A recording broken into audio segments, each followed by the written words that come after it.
They were like, we want to show the company your website. I'm like, stand by. And I go like, make a little website. Um, when people ask me if I have hobbies, I usually end up telling them I don't have any hobbies because I get passionate about them enough that that turns into my job. I still think it's an era where it's going to be on the job training. So find jobs that you can do that you enjoy doing and try to put as many of them together as you can. Welcome to Recast and Rise, the podcast for performers and creatives ready to explore what's next. You'll hear inspiring stories of artists who reinvented themselves and found new careers after the stage. Let's recast and rise. Hello, Brad. Welcome to the podcast. Hello, Eve. I'm glad to be here. I'm super chatty. I'm ready to tell stories. Yes, I love chatty people. Let's do this. So, Brad, your story is very unique because you were an actor, you were a comedian, you did some stunt work, a lot of different things, and then you transitioned into being a rigger. So this is really interesting. I am so excited to hear that. But first, let's take our time. Tell us about your journey when you started as an actor, a comedian, all of that. So yeah, let's get starting there. Sure. I grew up in a small town in Michigan, and I went to college to be a police officer because I didn't know that there was anything else I could do. While I was in college, I ended up in the theater department and I started doing plays. And then I ended up graduating college with an acting degree. And then during that time, I was doing a ton of Shakespeare plays and a ton of regular theater. Anybody who sang was not as serious as I was, I thought. And if I could have wore a turtleneck and a beret, I would have. That's how serious I was. And then somewhere in there, I started doing these weird little comedy shows.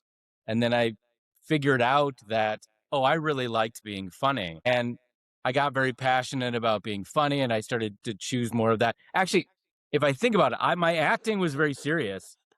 And then this dorky comedy thing was just goofing around. Okay. And then quickly that kind of I realized, I'm funny. I'm the funny person and I like being funny and I like the way it makes other people feel. So I want to do more of that.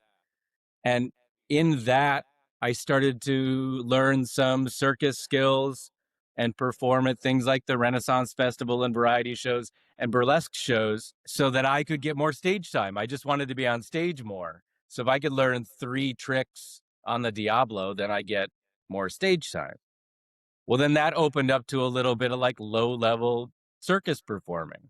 But the internet wasn't what the internet is now. You couldn't figure out where things were happening. I was in Michigan, and so I wasn't running into circus people. And then all of a sudden I would run into circus people. And also, again, in my mind, completely unrelated, I was starting to do stuntman work where I was doing a lot of sword fighting and then a lot of fist fighting. And then I went to stuntman school and I did a lot of other stuff there. And I met people from all around the world. And so for about 16 years, when I wasn't having to work other jobs to keep myself afloat, I was either doing stunt shows or performing in comedy shows.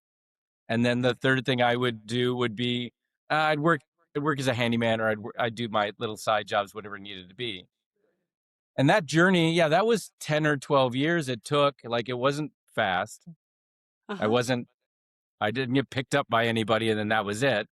But it was, by the time I kind of stopped doing it, well, that was my full-time job. I bought my first house with my comedy money, and I was living in Los Angeles, and I was working on television shows, and I was doing some writing, and I was in a couple of regular stunt shows there. So it's like anybody else would tell you, it's a long game. And I just kept sticking it out and just kept wanting to perform and kept performing as long as I could until I transitioned into something else. Your path is definitely not linear. Started school wanting to be a police officer, Sure. and then here you are in LA, having done so many different arts, different, performance skills. That's incredible. Yeah, I was somewhere in college. One of my acting teachers, he was the one that I liked. He said, and this is the advice I give to other people as well. He said, you can do 2 things. You can pick a goal. Here's my specific goal. I want to be an elite athlete, or I want to do this thing. I want to be a doctor. And you can be very dedicated to it. You can take all the steps and go one right after another and do it and get into it. And you'll either reach that goal or you won't. And some people don't reach that goal, or life sidetracks them somehow. And you'll definitely get there quicker. It's a much more linear or logical step taking.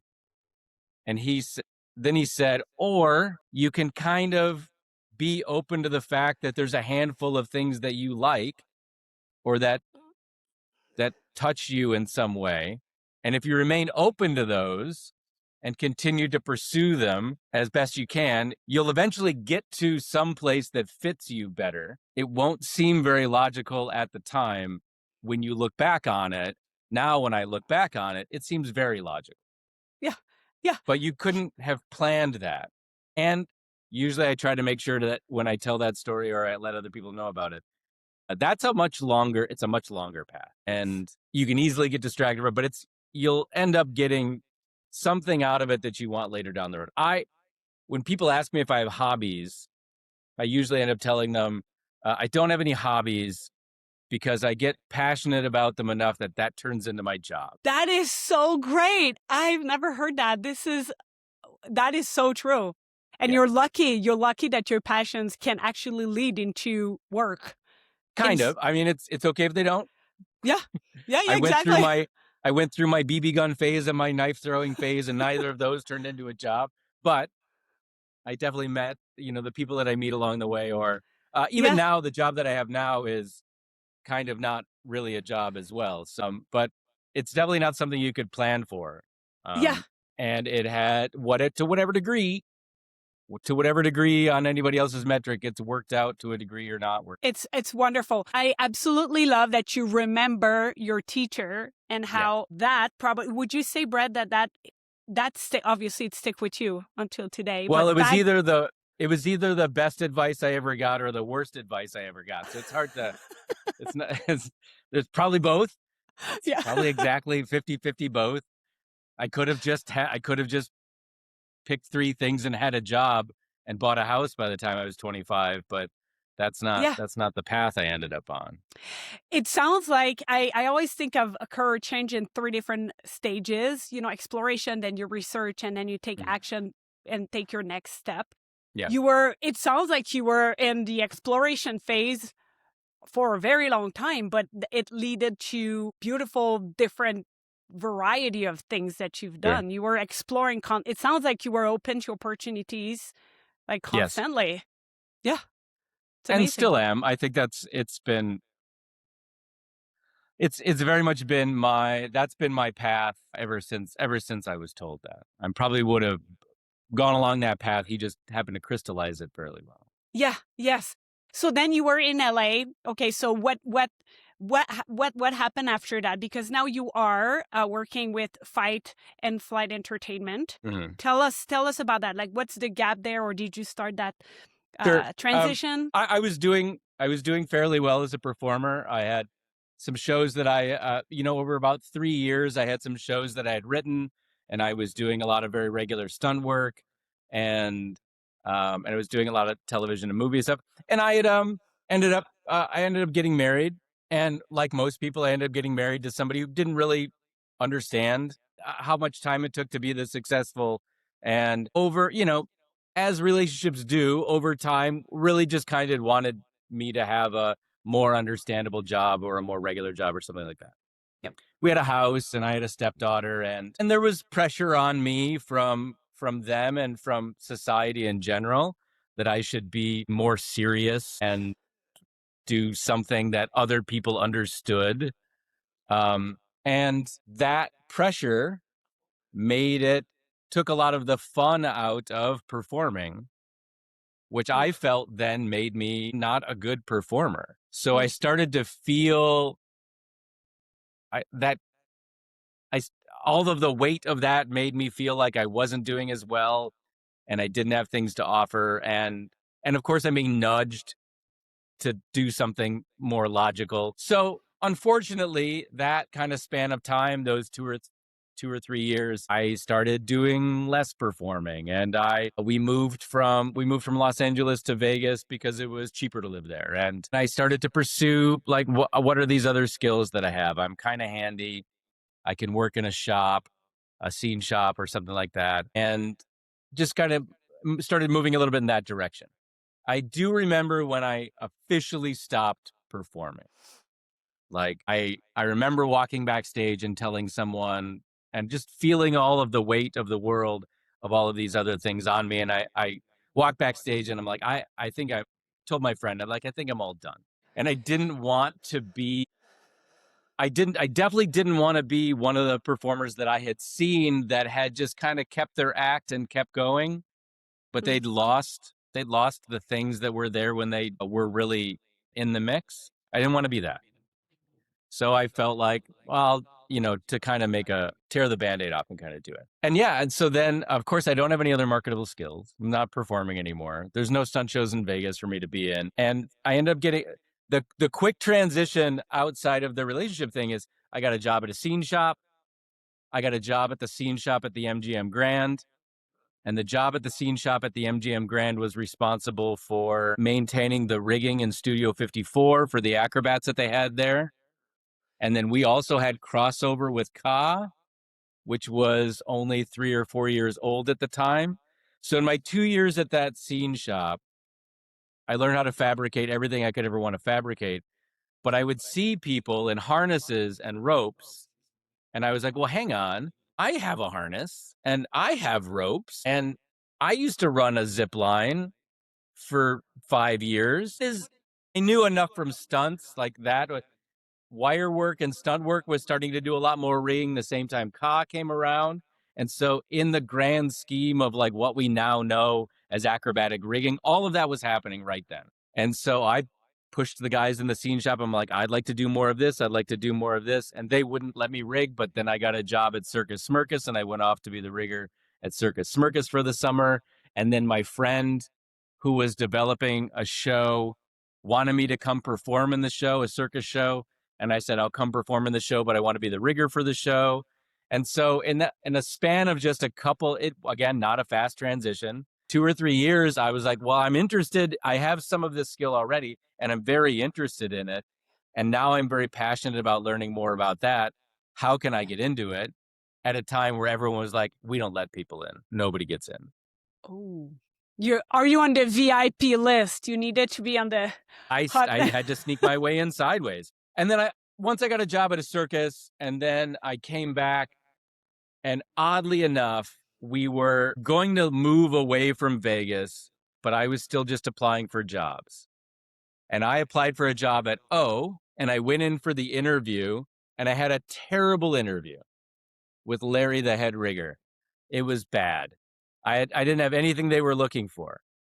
But I had just got done doing flying trapeze in Florida with a guy named Tony Steele, and I brought his name up. And then Larry and I had a conversation about Larry's 35 years in circus Yeah. before he had this job. And I wasn't bucking for a job. I was interested, like, this is new to me. I'm interested in this. It photos on the wall. And all those guys from that generation at those jobs at Cirque du Soleil all came out of that era of circus. And then Larry hired me. Because And of the that moving connection. trucks came on Yeah. Wednesday, and I started working at O on Monday. And then I think I left for 2 weeks to go back to Circus Smirkus. Once I got a job on O, I learned much more about what acrobatic rigging is and was, and the O team and the Ka team and the Iris team were like the three big rigging teams of Cirque du Soleil at the time. So those guys all came from different backgrounds. I learned a ton of stuff from every single one of them. I was 35 or something like that. So I was still very passionate about it and just devoured everything I could in the year and a half that I was at O. And then, long story short, once I was done at O, I moved to Iris in Los Angeles and was there for the 2 years for Iris. And at that point, now I'm an experienced rigger in that environment for the creation, and I'm able to solve problems. I became a guy we came to solve a bunch of problems. I had a bunch of ideas. I could build things, and I got all my superpowers at Iris in those 2 years. That's when I learned all the things I needed to learn to be able to hit the ground running and do things. Yes. Having come from independent films and small shows and circuses, I can work on shows that were smaller than that, But that's when I really got a chance to really come into my full power. Wow. All I can imagine is you moving to Vegas and then you keep saying like, oh, 2 years there, 2 years there, 1 year.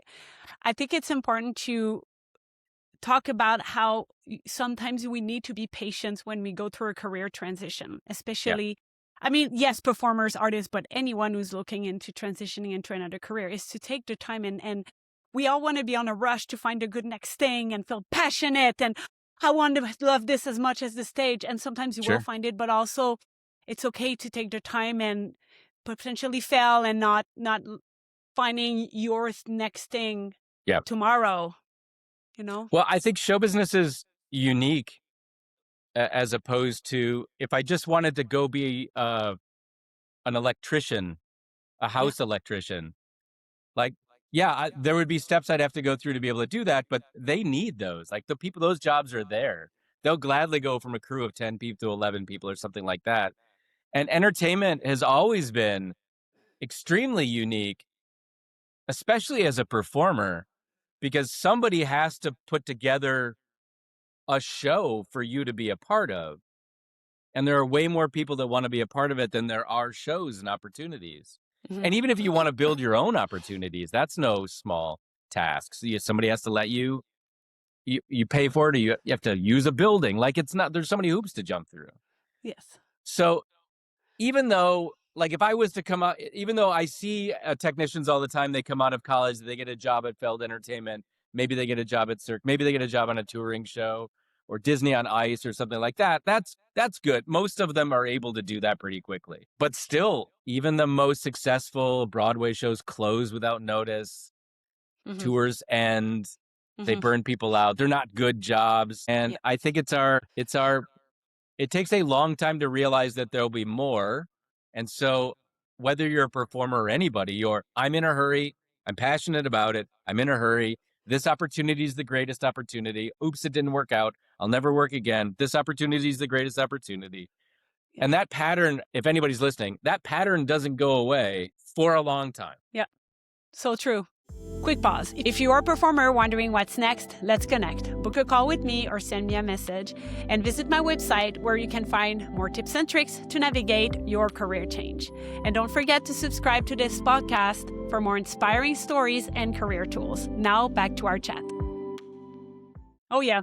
I am so curious. Can you share with us? You just talked about all the different jobs that someone who's interested in following your similar path, like yours, being a rigger. You did talk about how some people go to school and then they apply to Cirque, different jobs. So I would love for you to talk about that. What would you recommend to someone who's interested in following a similar path? What Hmm. school should they go? What path? Like, give us a little bit of like, where should they start so they don't you can save them some time in finding how to do that. Oh, Give us the good. Give us the I, good. I think if there's an example I'm about to set, it's not that I can save you time. Great. Um, I my so the just so we're clear, the rigging that I do, I only do performer rigging. So Yep. I got very passionate about wanting to fly performers and not hang lights and not hang speakers, and I don't wash windows and I don't do stuff like that. So my path is I don't think you could easily replicate it, and there's not a direct line to it. There's only a handful of companies you could end up working for that would bring you on and teach you or train you anything. But I think it goes back to, usually most people who end up getting into rigging are usually in the lighting department because they're the ones that have to do a lot of rigging as well, and then they'll move up through that area. But sure, you're whatever they're teaching in college now would be great to have. And then I still think it's an era where it's going to be on the job training. So find jobs that you can do that you enjoy doing and try to put as many of them together as you can. I mean, when I was an actor, I don't want to talk like I was an actor for 5 years going from one job to another. That's not how the first 5 years worked. I was an actor for 5 years. I might have done 7 shows in 5 years or something like that. Yeah. I just kept trying. But I think technicians have a quicker path. If you show up on time, You have a basic set of skills. That's all you need. A basic set of skills. You show up on time. You're not a hassle. You don't do drugs, which is a huge problem. You're able to maintain a good psychological health in the environment. That's great. Then you can work backstage as long as you want on any size show that you want. Once you get past that, once you get that out of the way and you're able to start doing it, then you can, I would start to advance your skills, and they're keeping an eye out for the things that you enjoy and that you like doing. Maybe you're much happier at music shows than theater shows. Maybe theater's the way to go, but theater's a lot harder than events. Mhm. And some people are very happy just doing corporate events and hanging lights and truss and things like that. Yeah, absolutely. Now, can you tell us about what you currently do with Fight and Flight Entertainment? Sure. After Iris closed, I just assumed I would eventually end up on another show, so I started freelancing. So I would go gladly hang your aerialists or acrobats at special events. I would go back to a circus camp. I started to help people install their own aerial studios. I did a little bit of consulting on other people's shows. And I started to do that kind of work at a time when aerial arts in the United States was kind of exploding. I started teaching workshops to aerialists about how to manage their own rigging. And then after about 2.5 years of doing that freelancing, I realized, well, this seems to be my job. I'm not doing anything else other than this keeps happening again and again. So I just crystallized it by making the title Fight or Flight Entertainment. I got a little business license. I kind of decided what I wanted to do. I didn't have a website for about another 2 years after that because I ended up getting on a consulting job that was kind of big, and they were like, "We want to show the company your website." I'm like, "Stand by," and I go like, "Make a little website." And it's either you could consider it to be either a very small company or a very expansive freelancing Mm. kind of job. Now, I don't. It doesn't have to do with the pandemic, but right about the pandemic, I was doing a lot more consulting, a lot more stuff from an office, a lot more what I call pointing at things and saying smart stuff. And I'm not climbing as much. I'm not swooping in all by myself to hang 10 aerialists at your theater show, which is what I was doing. And I did a bunch of, I was the head rigger for a bunch of circus festivals in the United States, at least 3 or 4 circus festivals in the United States. And then I made friends with people overseas. And I was the rigger for a circus festival in Edinburgh, Scotland, and went on to teach a workshop in Germany. And so between the teaching and the consulting, and just being really open to going places, and I'll hang your acrobats, I'll hang your aerialists, or I'll fly your stuff in your theater. Theaters are a real challenge. I just said yes to everything because I felt like I came to it late.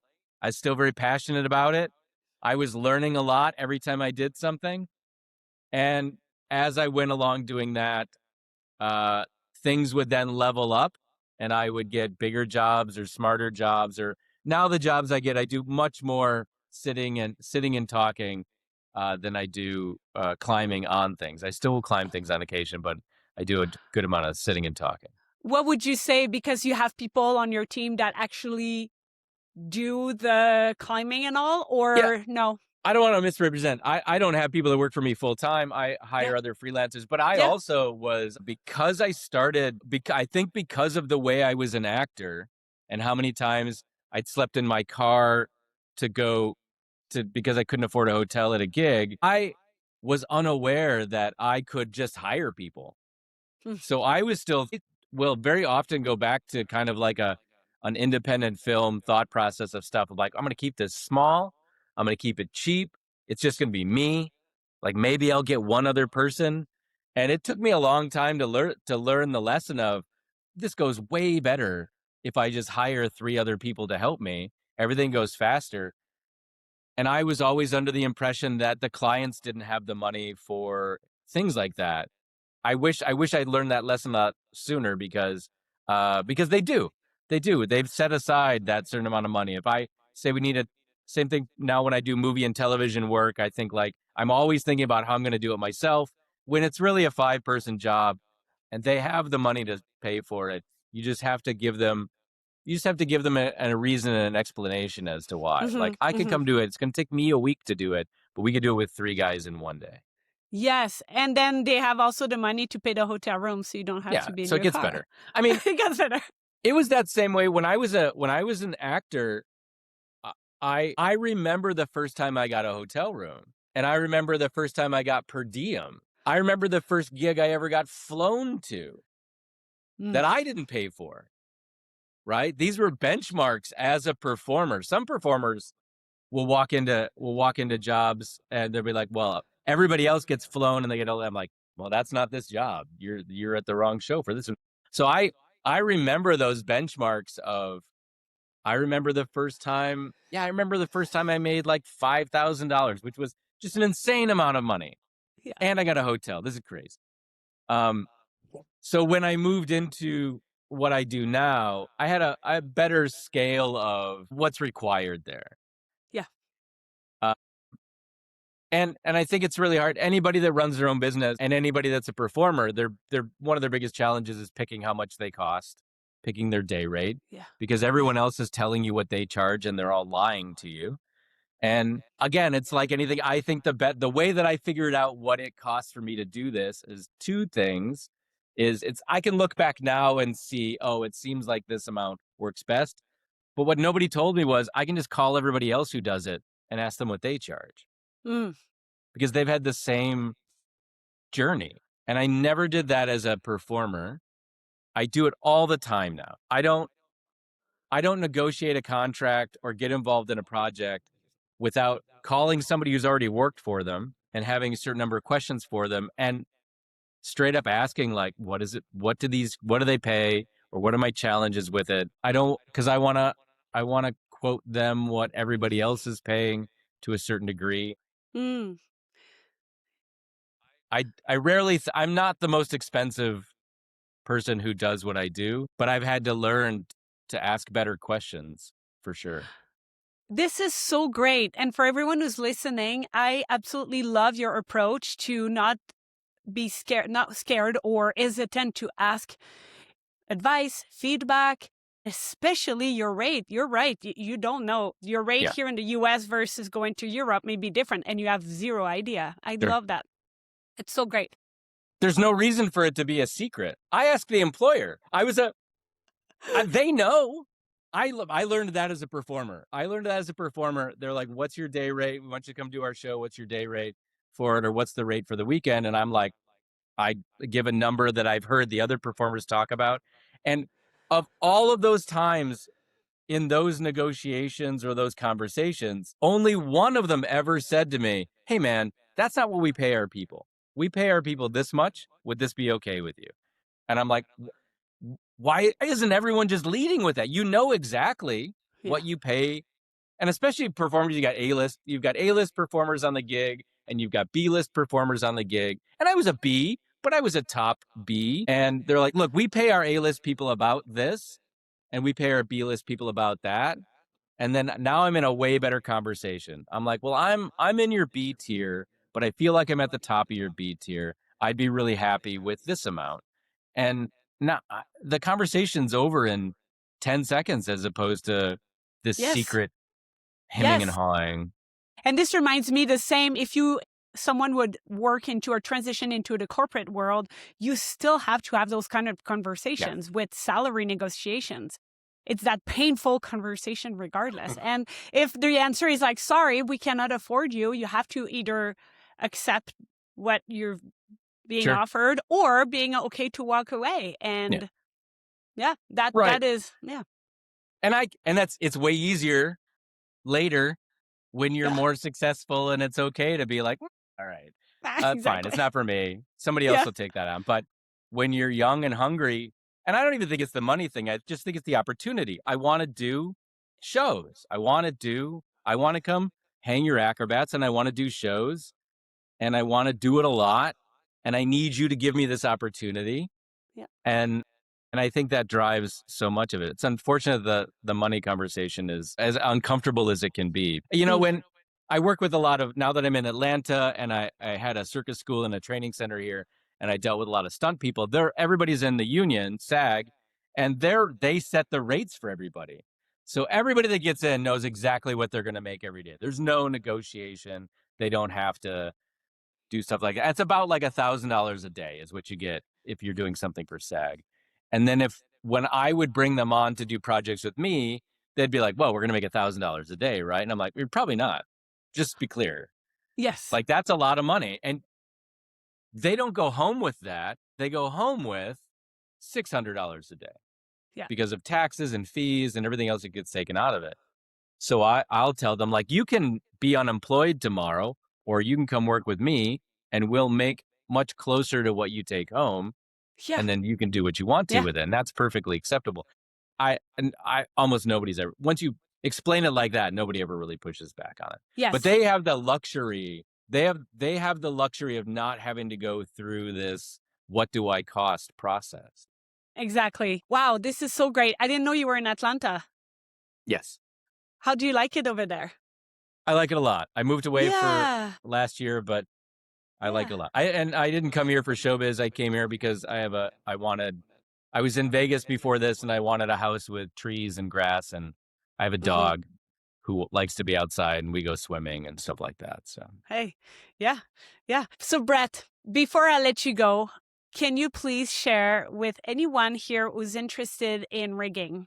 What mm. advice would you give them? I think rigging is parallel to stunts in that people, there's a lot of personality involved in it, or there's a lot of, they're kind of like, it's a little bit of a jockey sort of idea behind it. And I think the best thing to do is to really look at it scientifically. I consider myself to be a scientist.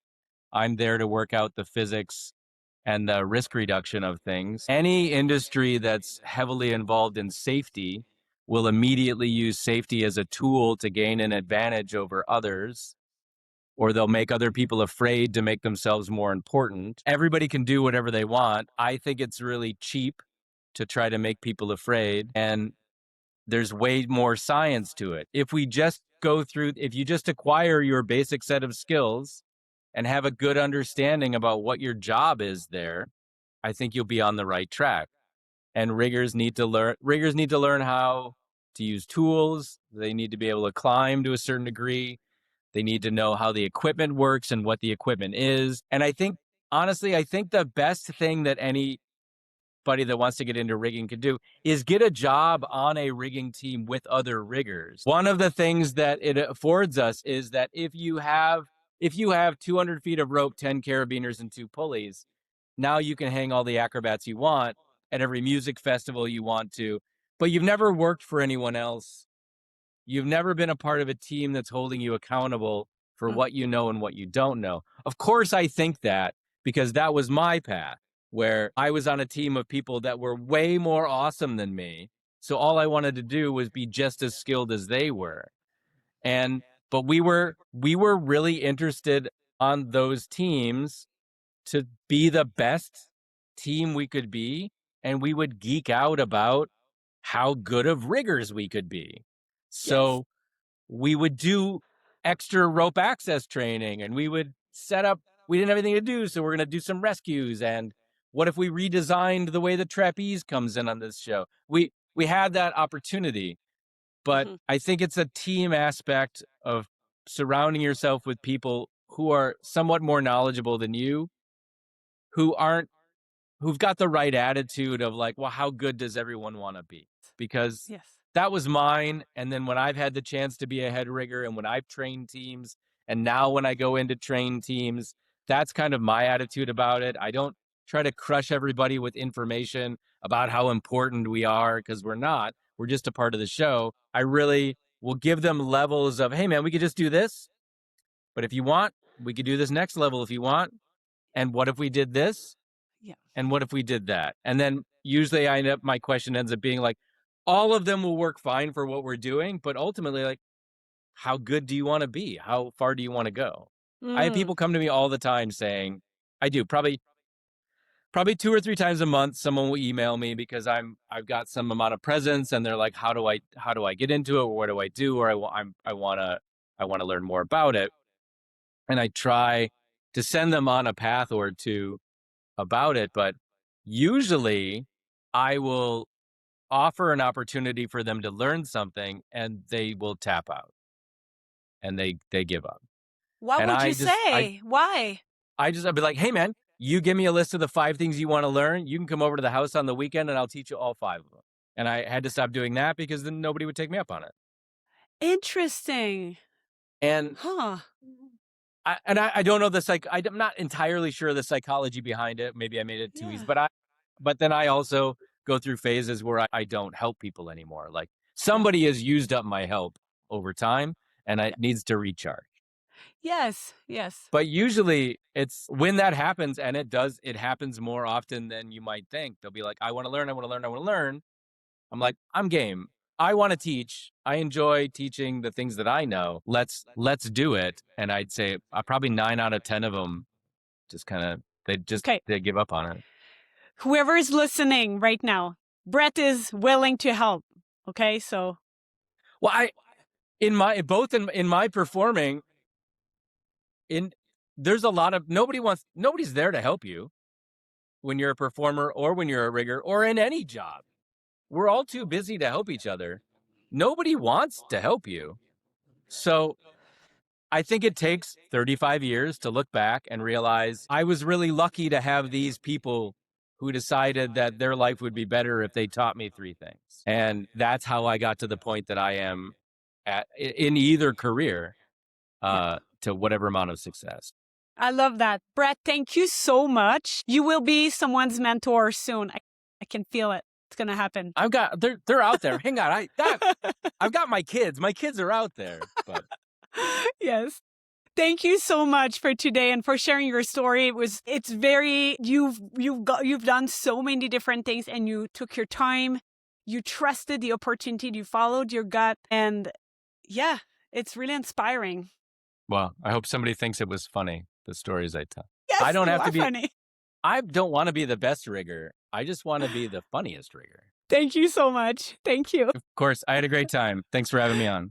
Thank you. Thank you. Thank you for listening to Recast and Rise. If today's story made a difference, share it with a fellow artist and creative friend. Be sure to subscribe to this podcast and follow me on my socials for tips and tricks to navigate your career change. Until next time, I will see you in the next episode.